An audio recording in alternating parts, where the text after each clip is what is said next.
Hello student, good morning all of you.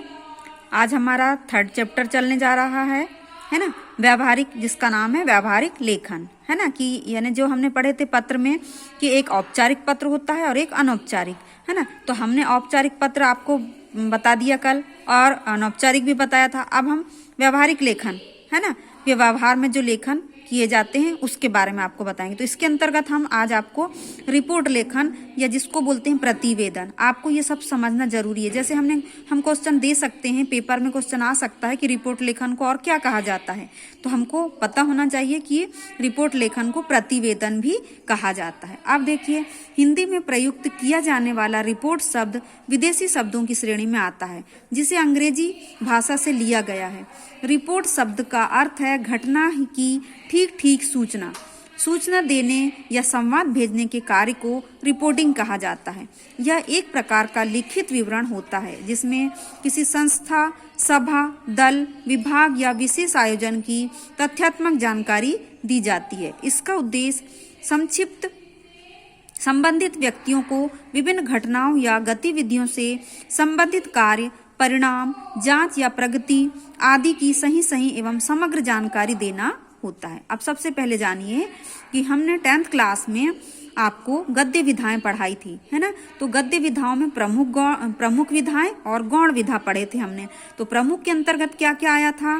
निबंध, एकांकी, कहानी, उपन्यास और कहानी, रेखा, क्या बोलेंगे, निबंध, उपन्यास, कहानी, नाटक और एकांकी, है ना। और अन्य जो विधाएं थी उसके अंतर्गत हमने क्या क्या चीजें पढ़ी थी? रिपोर्ट, यात्रा वृत्तांत, रिपोर्ट लेखन, यात्रा वृत्तांत, है ना, संस्मरण, आत्मकथा, जीवनी, रेखा चित्र, ये सब हमने अन्य गौण विधाओं के अंतर्गत पढ़े थे। इसीलिए इस चैप्टर का नाम रखा गया है व्यावहारिक लेखन, है ना, जो व्यवहार में प्रयोग की जाते हैं। अब रिपोर्ट लेखन को एकदम सरल शब्दों में अगर हम समझेंगे तो आप लोग को पता होना चाहिए कि जो हम पद्मेश न्यूज देखते हैं या बीटी न्यूज जो देखते हैं, तो उसमें जो रिपोर्टर होता है वो उस घटना स्थल पर जाकर वहाँ की सूचना को लेकर आता है और हम तक क्या करता है, दिखाता है या प्रस्तुत करता है। तो वही घटना या क्या कहलाती है? रिपोर्ट लेखन कहलाती है, जिसको प्रतिवेदन भी कहा जाता है। यानी कि ये घटना काल्पनिक भी हो सकती है और वास्तविकता पर आधारित होती है।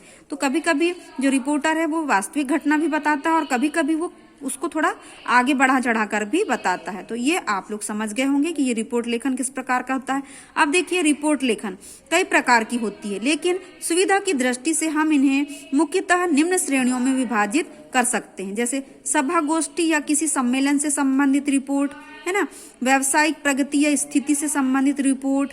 अगला, किसी समाचार, घटना, आंदोलन, विभिन्न गतिविधियां आदि, है ना, संस्था की वार्षिक या मासिक रिपोर्ट, जांच समिति द्वारा प्रस्तुत रिपोर्ट, है ना, ये सब रिपोर्ट या जिसे न्यूज रिपोर्टिंग भी कहा जाता है। अब देखिए, रिपोर्ट लेखन की विशेषताएं क्या क्या होती है? पत्रकारिता के क्षेत्र में रिपोर्ट का संबंध मुख्यतः न्यूज रिपोर्टिंग से है, अतः समाचार से संबंधित रिपोर्ट में निम्नलिखित विशेषताएं होती है। सबसे पहला है, रिपोर्ट में घटना का यथापरक तथ्यात्मक वर्णन प्रस्तुत किया जाता है। सेकेंड, इसमें तटस्थता होती है, अर्थात बिना किसी विशेष पक्ष के प्रति सहानुभूति या पक्षपात किए इसमें एक संतुलित रिपोर्ट की अपेक्षा की जाती है ना। उसके बाद देखिए, अगला है, इसमें रिपोर्ट करने वाले व्यक्ति की घटना के साथ एकात्मकता नहीं होती, है ना। अगला है, इसमें कलात्मक अभिव्यक्ति का अभाव होता है, यानी वही हमने बताया, जैसे अभी कल्पना की प्रधानता होती है, वास्तविकता भी नहीं होती कभी कभी, है ना। यथापरक तथ्य, यहाँ जो डार्क लिखा हुआ है उसका मतलब सच्चाई भी होती है। फिर यहाँ संतुलित रिपोर्ट बोला गया है कि इसमें तटस्थता होती है, अर्थात बिना किसी विशेष पक्ष के सहानुभूति या पक्षपात, यानी कि अगर हमारा सगा संबंधी भी है तो भी जरूरी नहीं है कि वो हमारा पक्ष लेगा। जिसने जो अपनी आंखों से देखा उसी का वर्णन वह प्रस्तुत करता है, यानी आंखों देखी घटना का वर्णन भी क्या कहलाता है? रिपोर्ट कहलाता है। आगे देखिए, रिपोर्ट का महत्व सामयिक है ना। ये बिल्कुल बोलते हैं जब अपडेट रहिए, है ना, कोई भी चीज के लिए, तो वो सामयिक कहलाता है। समय बीतने के बाद के साथ इसकी प्रासंगिकता कम हो जाती है, यानी कि आज की जो घटना है, जैसे कि हम लोग पिछले साल स्कूल आ रहे थे और वो घटना घटी थी, है ना, कि जो एक टीचर का यहाँ पर ऑन द स्पॉट वो उनकी मृत्यु हो गई थी, तो सभी लोगों ने देखे। उसके बाद वो घटना आज जो 1 साल होने जा रहा है तो क्या हो गई, मतलब उसका जो इम्पोर्टेंट है वो कम हो गया अब, है ना। तो वैसे ही कोई भी रिपोर्ट में सबसे पहले बहुत महत्वपूर्ण रहती है, उसके बाद धीरे धीरे उसकी महत्वता कम हो जाती है ना। अब आगे देखिए, रिपोर्ट छोटी घटना से लेकर बड़ी घटना तक की हो सकती, छोटी छोटी भी घटना हो सकती है उसके अंतर्गत और बड़ी भी हो सकती है। अगला है, रिपोर्ट का क्षेत्र अत्यंत विस्तृत होता है। साहित्य, शिक्षा, स्वास्थ्य, कृषि, प्राकृतिक आपदा, फिल्म, आर्थिक अपराध, खेल आदि लगभग सभी क्षेत्र इसमें शामिल किए जाते हैं। तो आप लोग ये समझ गए होंगे कि रिपोर्ट लेखन क्या होता है, रिपोर्ट के प्रकार, रिपोर्ट की विशेषताएं।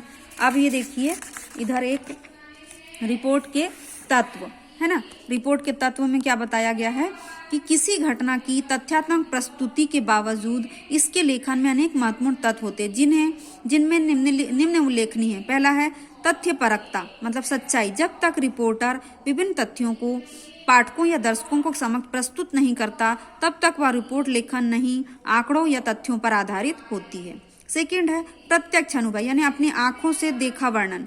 रिपोर्ट लेखन प्रत्यक्ष अनुभव पर आधारित होता है। रिपोर्टर घटना स्थल पर पहुंचकर घटना का जायजा लेता है तथा तथ्य एकत्रित करता है तथा आसपास के माहौल की जांच करता है, यानी कि बिल्कुल आंखों देखी घटना। ये हमने आप विशेषताओं में आपको बता चुके हैं। अब देखिए संक्षिप्तता, किसी भी रिपोर्ट का एक आवश्यक गुण है उसकी संक्षिप्तता, यानी बहुत लंबा कोई भी चीज नहीं होना चाहिए, वो उबा देता है ना हम पाठक को। कम शब्दों में अधिक तथ्यों को प्रस्तुत करने वाली रिपोर्ट श्रेष्ठ समझी जाती है। यानी बहुत बड़ी घटना होती है तो वो उसको पढ़ने से या देखने से हमें भी ऊब सी महसूस होती है, इसलिए वो घटना कोई भी क्या होनी चाहिए, छोटी होनी चाहिए। उसके बाद देखिए रोचकता एवं क्रमबद्धता, यदि घटना का सिलसिलेवार विवरण प्रस्तुत नहीं किया जाए तो विचारों की तारतम्य टूटती है। मतलब कोई आधा कुछ बता रहा है, कोई कुछ बता रहा है, इस प्रकार नहीं होनी चाहिए। बिल्कुल सही तरीके से अगर हमको वो घटना मिलती है सुनने या देखने तो हमको ज्यादा अच्छा लगता है। इस तरह आपस में उलझ सकते हैं और उनकी रोचकता कम हो सकती है ना। अब देखिए रिपोर्ट एवं रिपोर्टाज में अंतर। रिपोर्ट में घटना का यथासंभव तथ्यात्मक विवरण प्रस्तुत किया जाता है, जिसमें तटस्थ दृष्टिकोण, सूक्ष्म तथा तथ्य एवं उस तथ्य की कलात्मक पृष्ठभूमि निहित होती रहती है, लेकिन उसमें साहित्यिकता का अभाव होता है। अगला है रिपोर्टाज में भावात्मकता, सजीवता, मार्मिकता, सरसता एवं रोचकता का सन्निवेश रहता है। रिपोर्टाज का लेखन रिपोर्ट की तरह घटना से निर्लिप्त नहीं रह सकता, बल्कि वह मानसिक यानी कि आंतरिक रूप से घटना से जुड़ जाता है। इसका आकार बड़ा होता है तथा इसमें साहित्य की अनेक अन्य विधाओं, निबंध, रेखाचित्र, यात्रा वृत्तांत, कहानी आदि की विशेषताओं का समावेश भी रहता है। अब रिपोर्ट लेखन का प्रारूप है, देखिए यहाँ पर लिखा, बिहार में ट्रेन पर नक्सली हमला। विषय संवाददाता का नाम, स्थान जबलपुर, मुंगेर, दिसंबर 2020। बैकऑफ नक्सलियों ने 30 नवंबर 2020 की शाम शाहबागगंज दानापुर इंटरसिटी एक्सप्रेस ट्रेन तथा पर हमला बोल दिया। पाटा में स्थित सुरंग के पास हुए इस हमले में 3 जवान शहीद हो गए और 1 घायल हो गया।